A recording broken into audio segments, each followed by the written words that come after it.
pour nit ñi voter xam naa ni aussi am nañ jàngat yu bëri yuñ ci war a jàngat ci réforme yi nga xam ne war nañ koo apporter suñu système électoral. Est-ce que tey mën nañu wax ni aussi c'est la démocratie sénégalaise moo triomphé aussi.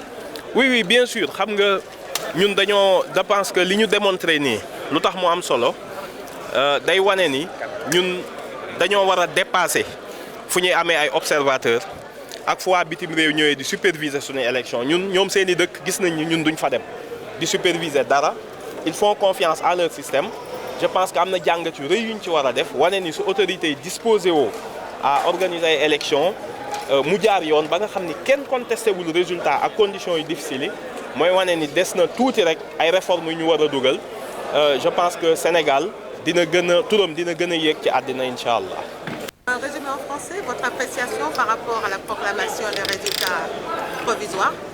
Disons tout d'abord dire alhamdoulilah et puis féliciter le peuple sénégalais qui a une fois de plus encore montré son attachement à la démocratie, à l'état de droit et à la stabilité des institutions en conférant cette stabilité, cette large majorité au nouveau gouvernement qui confirme les résultats de la présidentielle.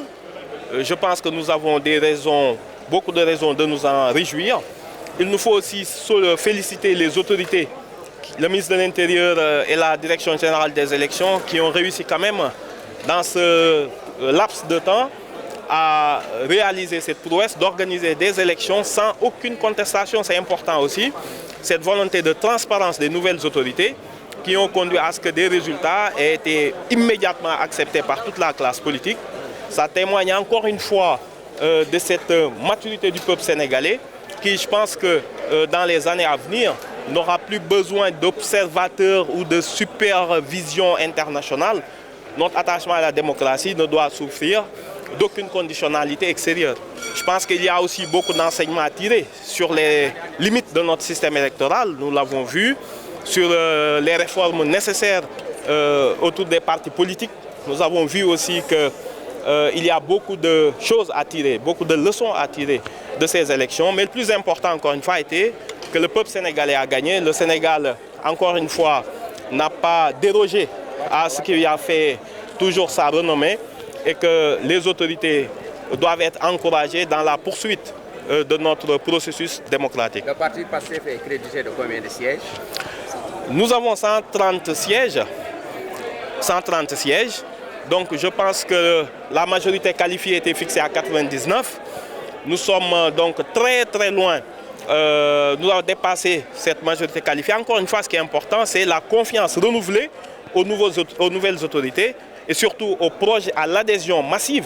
Et c'est très important vis-à-vis non seulement de la légitimité du nouveau pouvoir, mais aussi vis-à-vis de nos partenaires techniques et financiers, qu'ils sachent qu'il y a un peuple derrière ce nouveau gouvernement. Et je pense que ça ne fera qu'accélérer le processus de réforme structurelle de notre économie, de notre société de façon générale. Surtout la mise en œuvre du projet. Vous allez vous mettre au travail rapidement? Mais c'est nécessaire parce qu'on doit, encore une fois, voter le budget avant la fin de l'année. Il ne faut pas l'oublier. Nous avons des délais constitutionnels à respecter. Jusqu'à présent, le processus électoral ne nous a pas permis d'initier le vote du budget qui devait commencer depuis la mi-octobre. Donc actuellement, en tout cas, il y a des urgences, beaucoup d'urgences, mais je pense qu'il nous faut voter le budget avant le 15. Et il me semble que s'il n'y a pas de contestation des résultats, que le Conseil constitutionnel pourra proclamer définitivement les résultats au plus tard le mercredi. Et je pense qu'aussitôt, le président de la République, qui en a la prérogative, va fixer la première session, la date d'ouverture de la première session de l'Assemblée nationale. Est-ce qu'il y a des partis ou coalitions qui ont fait des recours? Et ça n'a pas été annoncé. Il y a quelques observations, notamment peut-être sur, en tout cas, des observations mineures, mais pas de récrimination dirimante tendant à faire des recours pour contester telle ou telle zone. Après, c'est la liberté des partis. Je pense qu'ils communiqueront là-dessus. Ils ont 5 jours. Attendons de voir ce qu'ils feront. Merci beaucoup.